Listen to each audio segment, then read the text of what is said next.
monde, j'espère que vous allez bien. Je m'excuse, je suis encore enrhumée.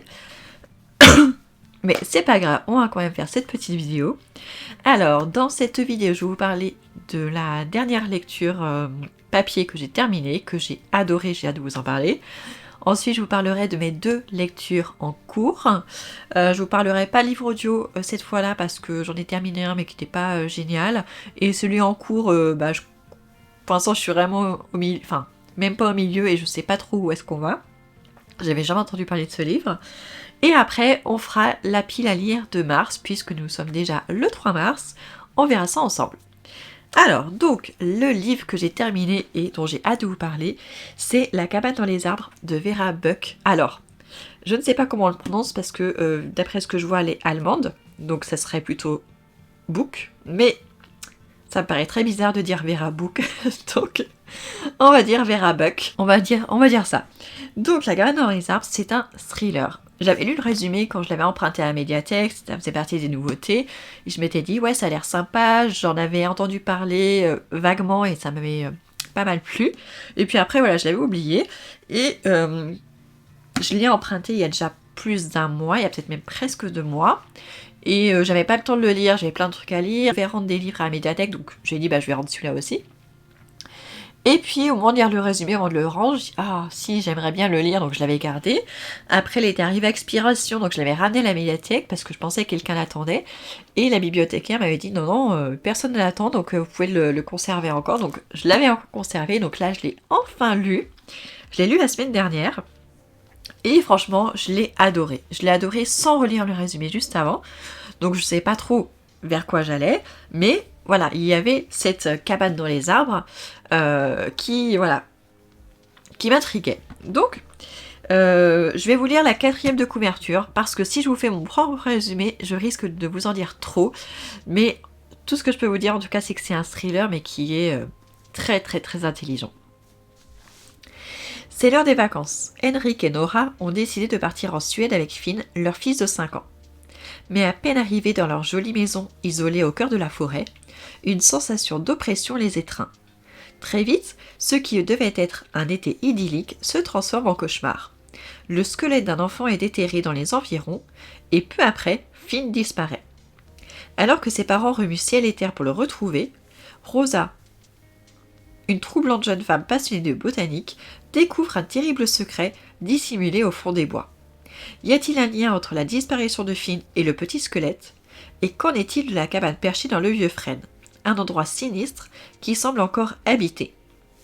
Alors, je trouve personnellement que le résumé en dit beaucoup trop. Parce que, en fait, je vous ai dit, il est écrit de manière très très très intelligente. C'est-à-dire qu'on part de plusieurs points de vue, plusieurs personnages qui n'ont aucun lien entre eux au départ. Donc on a Finn et Nora et Henrik qui vivent en Allemagne avec leur fils Finn et ils viennent en vacances en Suède. Dans la maison du grand-père de Finn, et dans cette maison il n'y est pas revenu depuis 30 ans, donc elle est un petit peu à l'abandon. On a d'autres personnages aussi, on a Nora qui est une jeune... non pas jeune Nora, on a Rosa qui est une jeune femme assez spéciale, qui a une passion un petit peu bizarre. Elle s'intéresse énormément au squelette, en fait, plutôt aux conséquences de la décomposition des squelettes dans les forêts. Parce qu'en fait, le squelette d'un homme ou d'une femme n'est pas constitué des mêmes choses d'un animal herbivore, différent d'un animal herbivore.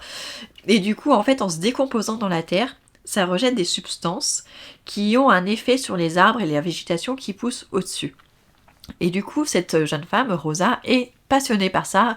Elle fait un doctorat à Amsterdam, mais elle est obligée de revenir en Suède à cause de son frère qui a eu un accident qui l'a paralysé. Et donc, elle est obligée de revenir pour s'occuper de lui. Donc ça, on est déjà avec un deuxième personnage, on va dire. Donc voilà, on a quand même quelques personnages par-ci par-là, je ne vais pas tous vous les dire, mais on a aussi l'histoire, dès le départ, d'enfants qui disparaissent, qui sont enlevés par un homme. On l'appelle juste l'homme. Et en fait, il les kidnappe et en fait, il fait des jeux avec lui, c'est ça qu'il il leur dit à ses enfants qu'ils font des jeux, mais en fait pour les enfants c'est pas des jeux, c'est de la torture en fait, parce que il les entraîne en fait à devenir des chasseurs, des cueilleurs, enfin de faire des choses très dures en forêt, d'aller dans la glace nue, enfin des choses vraiment horribles, toujours pour se surpasser. Et en fait, il les a enlevés, ces enfants, il les maltraite. Et on a ça qui apparaît tout au long du roman. Et donc voilà, on a ces deux fils conducteurs, on sait forcément qu'à un moment donné ça va se rejoindre, mais c'est fait d'une manière tellement intelligente. Je peux même pas. Il y a un truc que j'ai adoré, que j'ai découvert au fur et à mesure, je peux même pas vous en parler, sinon ça spoil. Mais j'ai trouvé que la construction était vraiment excellente parce que on arrive petit à petit, on avance, on relie les choses entre elles. Mais c'est pas flagrant, c'est vraiment très subtil. Et du coup, on en arrive à faire des suppositions. Voilà. Et après, petit à petit, voilà, l'autrice soit dément ses suppositions, soit nous encourage vers ce chemin. Et franchement, c'était vraiment génial parce que c'est hyper intéressant. On apprend plein de choses sur les différents personnages. Franchement, le livre, il fait que 450 pages. J'avais l'impression qu'il en faisait 900. Parce qu'il y avait tellement de choses, c'était tellement riche, avec aussi peu de pages. Je ne sais pas comment elle a fait pour nous donner autant de détails, nous proposer autant de richesse d'histoire. Parce qu'à chaque fois que je lisais, ne serait-ce qu'une heure, j'avais l'impression d'avoir lu 300 pages, et en fait non, j'avais peut-être lu que 50, 70 pages. Mais j'avais appris tellement de choses, j'avais tellement pensé à plein de choses différentes pendant ces pages-là. J'avais tellement cherché de liens que ça me paraissait mais gigantesque. Et en fait, le roman est assez court, 450 pages. Mais je vous dis, j'ai l'impression qu'il en faisait 900 tellement il y avait une richesse qui était vraiment hyper intéressante. Enfin, tout était génial dans ce livre. Donc voilà, je ne peux que vous le recommander. Elle a écrit un autre livre qui s'appelle Les enfants loups. Donc je pense que je vais le procurer aussi. Je pense qu'il sera aussi à la médiathèque. Parce que j'ai adoré, franchement j'ai adoré la plume de l'autrice, même si c'est une traduction.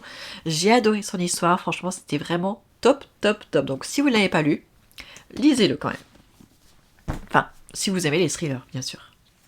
Ensuite, j'ai 2 livres en cours. J'ai commencé celui-ci il y a un petit moment sur ma liseuse, c'est Avant que tombe la nuit d'Eva Björg et Guisdottir. Je l'ai en service presse numérique avec NetGalley. Je vous ai dit qu'au mois de février, j'en avais demandé plein. Et en fait, il y en a que 2 qui m'ont été accordés. Celui-ci plus un livre audio. C'est assez bizarre les NetGalley. Enfin, je vois pas comment ils font leur sélection, je comprends pas trop. Mais bon, en même temps, ça m'a arrangé parce que je vous ai dit, ça m'a permis de lire d'autres livres à côté. Donc, avec celui-ci, du coup, là j'étais en Suède. Et avec celui-ci, j'étais en Islande. Donc honnêtement, les lire en parallèle, c'était un petit peu compliqué parfois parce que du coup, on était déjà dans le Grand Nord. Donc j'ai eu un petit peu tendance à me mélanger les pinceaux, mais du coup, j'avais fait une pause sur celui-ci. Donc là, on est en Islande. On est sur 2 temporalités différentes. On est à la fois en 1966, où quelques semaines ou quelques mois avant que Christine disparaisse, c'est une ado de 16 ans. Et on est aussi en 1977 avec sa sœur Marsibil, 10 ans après justement que sa sœur est disparue. Marsibil avait 1 an de moins que sa sœur. Et du coup, 10 ans après, en fait, elle a toujours une grosse culpabilité. On n'a jamais retrouvé sa sœur, on ne sait pas si elle est disparue, si elle est morte. On a juste retrouvé son anorak avec du sang. Et du coup, elle a une culpabilité en elle. Et on apprend pourquoi, dès le départ, elle se sent responsable, parce que le soir où elle a disparu, enfin le soir où Christine a disparu, Marsibil avait rendez-vous avec un correspondant qu'elle avait le soir même, mais en fait, quand elle écrivait à ce correspondant, elle se faisait passer pour sa sœur, donc elle signait de la main de Christine. En tout cas, c'est le nom qu'elle mettait en bas de la lettre. Donc, elle se dit, peut-être que c'est la personne qui devait me rencontrer, vu que j'y suis pas allée parce que j'ai eu un contretemps, et peut-être qu'il a rencontré Christine et qu'il l'a tuée ou qu'il l'a enlevée. Donc, du coup, elle se sent hyper responsable, et elle n'a jamais parlé de ce correspondant à ses parents, ni à la police. Et donc, voilà, 10 ans après, comme tous les ans, elle rentre chez ses parents pour, voilà, pas fêter le départ de sa sœur, mais pour marquer le coup, pour se réunir, pour un peu comme une veillée, un peu comme une veillée funèbre, mais voilà, juste pour se retrouver chaque année à cette date-là. Et cette année-là, et ben, elle va vouloir en savoir plus.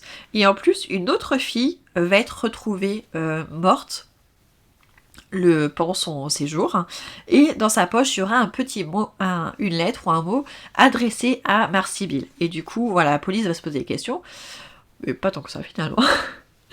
Et donc voilà, on jongle entre ces deux temporalités. En 66, on est avec Christine qui nous raconte les choses. Et en 77, on est du côté, enfin dans la peau de Marsibil. Donc voilà, pour l'instant, on avance petit à petit, on découvre certaines petites choses. Et on commence, là je suis à 60%, je commence à entrevoir le point d'arrivée. Mais c'est intéressant et on est vachement... c'est vachement immersif, j'aime beaucoup l'écriture de l'autrice et voilà, j'aime beaucoup aussi l'histoire.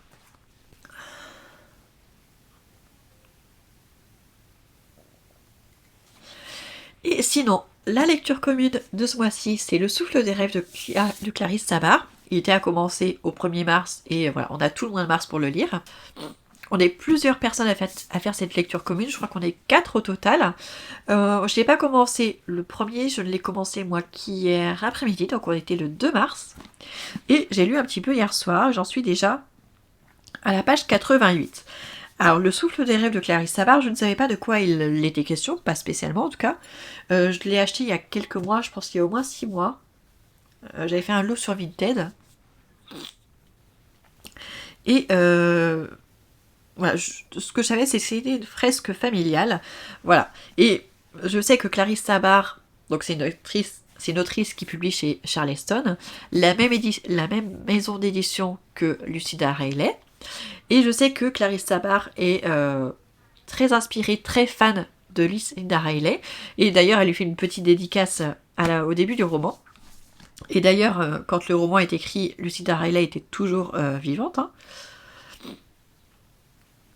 Elle lui fait une petite dédicace dès le début. Et ça se ressent parce qu'elle s'en inspire énormément. Dans le sens où elle fait des romans à double temporalité, un peu historique, souvent des fresques familiales. Donc voilà, ça se ressent. J'avais beaucoup aimé son livre qui s'appelait Un air d'éternité, que j'avais lu il y a 2 ans, je crois, 2 ans ou 3 ans, qui se passait dans ma région d'origine, donc c'était très chouette. Et ça se passait pendant la Seconde Guerre mondiale, enfin, pareil, c'était encore un truc historique, c'était très très bien.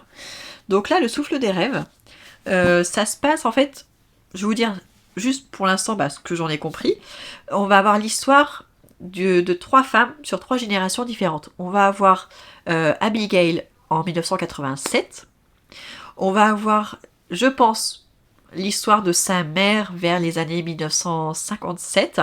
Ça, c'est vraiment le prologue, donc je pense qu'on va y revenir plus tard. Et on a l'histoire de la grand-mère qui vivait aux États-Unis, enfin, qui est née en Irlande et qui a quitté l'Irlande avec son père quand elle avait 10 ans ou 8 ans.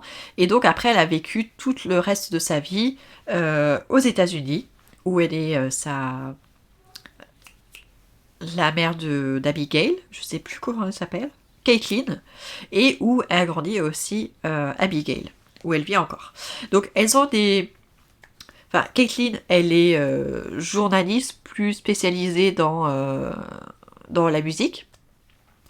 Caitlin est une actrice, et par contre je ne sais pas encore quel métier faisait la grand-mère qui s'appelle Lucie, mais pour l'instant voilà, j'en suis au moment où Abigail a un petit souci avec son mari, elle a quelques soucis de santé, donc elle décide d'aller en Irlande, voilà, sur un coup de tête, pour voilà, se replonger un petit peu dans l'histoire de sa grand-mère. Sa grand-mère est décédée quelques mois auparavant, elle s'est fait enterrer en Irlande, donc elle dit je vais y aller. Et sa mère y vit également maintenant, et du coup elle se retrouve alors qu'elles n'ont jamais été proches, parce qu'en fait Abigail... Désolée, cette interruption, je n'avais plus d'espace de stockage, j'ai dû faire un petit peu de ménage sur le téléphone. Et donc, j'en revenais donc à cette histoire. En fait, on sait dès le départ que Abigail, en fait, a été élevée par sa grand-mère.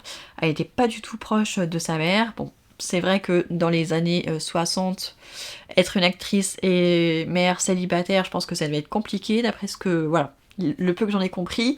Donc voilà, elle était très très proche de sa grand-mère, mais très éloignée de sa mère. Voilà, il y a des tensions entre les deux. Mais voilà, elle est agréablement surprise qu'en arrivant en Irlande, sa mère est beaucoup plus attentionnée que d'habitude.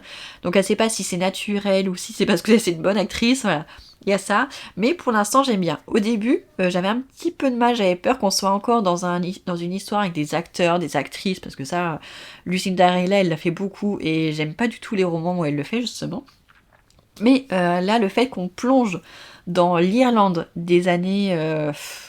c'est début des années 1900, et du coup, c'est vachement historique, on va en apprendre plus sur l'Irlande, sur l'immigration des Irlandais, je pense, aux États-Unis. J'ai l'impression qu'on va se diriger vers ça. Donc voilà, j'ai hâte de savoir la suite. Mais bon, je vais quand même faire durer un petit peu le plaisir, vu que normalement, c'est une lecture commune que je suis censée faire sur tout le mois de mars. Je sais que certaines personnes ne l'ont pas encore commencé sur la lecture commune. Donc je vais essayer de pas aller trop vite.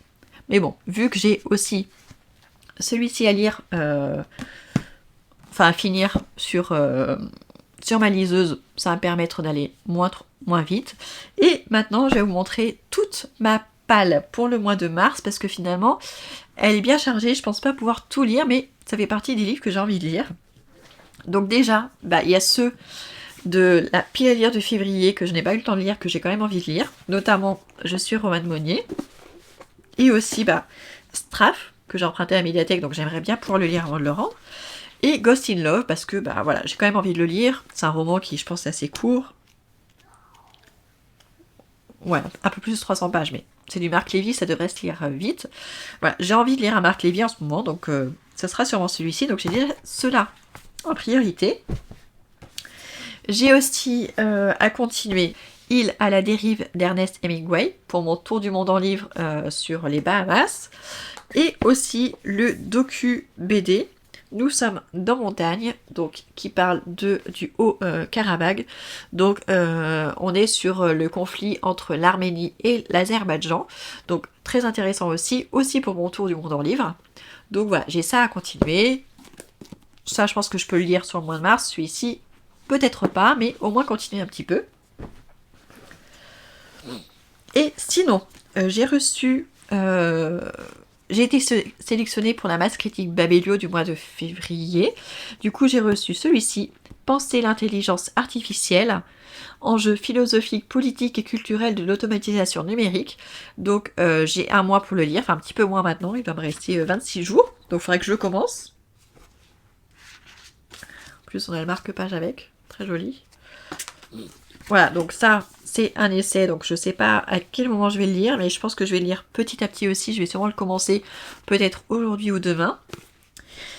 Sinon, j'ai Le café où vivent les souvenirs de Toshikazu Kawaguchi. Donc c'est le tome 3 de la série Tant que le café est encore chaud. En plus, je pensais qu'il n'y avait que 4 tomes, en fait il y en a un 5e, j'ai vu ça sur Babelio il y a quelques jours. Donc voilà, ça c'est le tome 3, j'avais beaucoup aimé les 2 premiers. Donc j'ai hâte de lire celui-ci aussi. Donc là il est court, il fait 230 pages, donc j'ai très envie. Et je crois que les précédents, je les avais lus au mois de mars aussi. Donc ça tomberait bien. Donc voilà, j'ai hâte de lire celui-ci aussi, que j'ai acheté le mois dernier. En même temps que celui-ci, que j'ai aussi envie de lire en ce moment, Aux douceurs du temps, de Véronique Chovy. Je ne connais ni l'autrice, ni le livre, j'ai jamais vu nulle part, mais c'est la magie de Vinted, c'est que quand on choisit un livre sur une boutique, on regarde pour faire un lot, pour économiser sur les frais de port, et des fois on trouve sur des jolies couvertures, ou quelque chose, c'est un titre qui nous donne envie, et c'était le cas de celui-ci. Aux douceurs du temps, donc on est à Clermont-Ferrand en 1892. Et visiblement, voilà, on est sur une histoire d'héritage. On a Juliette qui hérite d'une confiserie d'un oncle donc, dont elle n'avait jamais entendu parler, donc je trouve que c'est pas mal. On va parler du coup de la condition des femmes au début du XXe siècle. Donc voilà, ça peut être sympa, en plus ça se passe à Clermont-Ferrand, je connais pas spécialement bien cette région. Donc voilà, j'aimerais bien le lire celui-ci aussi au mois de mars. Celui-ci fait 400 pages. Alors je vous dis le nombre de pages, c'est juste pour essayer d'imaginer combien de temps il va me falloir pour le lire en fait, c'est juste ça. Parce que sinon je m'en fiche du nombre de pages qu'il y a. Au mois de janvier, j'avais acheté Ici et Maintenant de Liane Moriarty. Il était sorti en grand format en 2025. Donc là, il est sorti en poche en 2026. Donc j'aimerais beaucoup le lire aussi. Là, on est sur une histoire qui se passe dans un avion. On a une vieille dame qui passe devant tous les passagers et en fait, elle leur dit quand est-ce qu'ils vont mourir et à quel âge... Enfin, à quel âge ils vont mourir et comment. Et voilà, rien que ça me donne très envie, donc voilà, j'ai hâte de le lire. Celui-ci par contre c'est un beau bébé, il fait 700 pages. Ah ouais, j'avais pas l'impression, il fait carrément plus de 700 pages, 718 pages. J'aimerais bien le lire quand même, donc on va voir comment je vais me débrouiller. Et sinon j'ai été contactée par plusieurs auteurs auto-édités, là ces 3 dernières semaines, sur le site de Bookfluencer. Oui, je crois que c'est ça. Je suis abonnée je suis sur ce site depuis, je pense, 3 ans. 3 ans ou 4 ans, je sais plus. Et par phase, des fois j'ai quand même besoin de faire des pauses. Mais voilà, là j'ai eu plusieurs personnes qui m'ont contacté. J'ai refusé plusieurs titres parce que ça me disait rien, je voulais pas en faire une chronique qui soit négative. Donc je ne sélectionne que ceux qui me font vraiment envie. Et du coup j'ai choisi celui-ci, Chronique de l'univers. Donc c'est une partie 1, il y aura une partie 2 de Cyril Cazard. Normalement c'est de la science-fiction. Et si nous faisions la plus grande découverte de l'histoire? Une découverte sur nos origines et sur le danger imminent qui nous guette.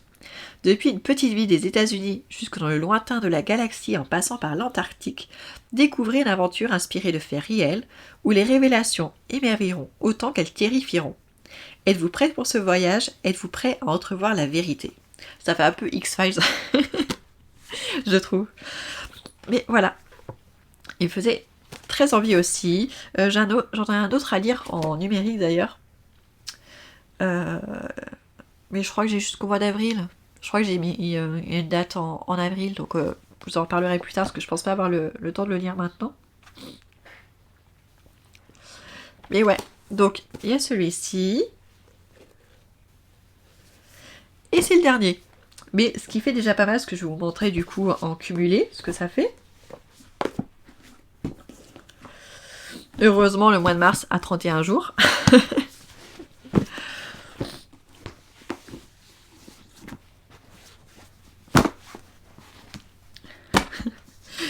On va même rajouter la liseuse. Donc voilà, ça me fait tout ça en pile à lire du mois de mars. Ça faisait longtemps que j'avais pas fait des piles à lire aussi grosses.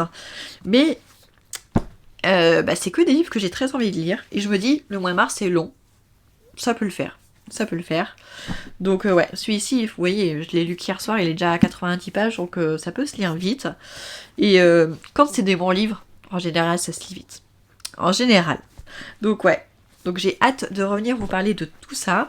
N'hésitez pas à me dire si vous en avez certains que vous avez dans votre pile à lire. Si vous voulez qu'on lise ensemble, je le mettrai en lecture commune, sur l'application lecture commune. Et comme ça, on pourra le lire ensemble, ce sera vachement plus facile. Mais franchement, si vous ne l'avez pas encore lu, et si vous aimez les thrillers, lisez celui-ci. Il est vraiment, vraiment, vraiment, c'est une pépite. Je pense pas que ce soit un coup de cœur, quoique, je sais pas. Je sais pas, mais j'ai adoré le lire, j'ai trouvé ça trop bien. J'arrêtais pas d'en parler à mon mari à côté pendant que je le lisais. Je disais où est-ce que j'en étais, quels avancements il y avait, les suppositions que j'avais. Et moi qui étais dans l'histoire, enfin je trouvais ça fascinant. Mais lui qui m'écoutait en parler, il disait mais c'est trop glauque, franchement ça... Mon mari ne lit pas, mais il lirait encore moins du thriller parce qu'il n'aime pas tout ce qui est flippant. Donc je pense qu'il n'aimerait pas. Et ouais, de son point de vue, c'était hyper flippant. Alors, c'est possible parce qu'il y a quand même des enfants dans l'histoire et ça a vraiment une importance dans l'histoire. Donc, attention quand même. Mais il est génial. Franchement, j'ai adoré la construction de ce thriller. Il est vraiment génial. C'est hyper intelligent. Donc voilà, donc si vous l'avez lu, dites-moi ce que vous en avez pensé parce que du coup, je suis curieuse. J'aimerais bien savoir si tout le monde a eu le même avis que moi ou pas. Voilà, j'espère que vous aurez passé un bon moment en ma compagnie. On se retrouve dans quelques jours pour d'autres nouveaux avis lecture. Ciao ciao!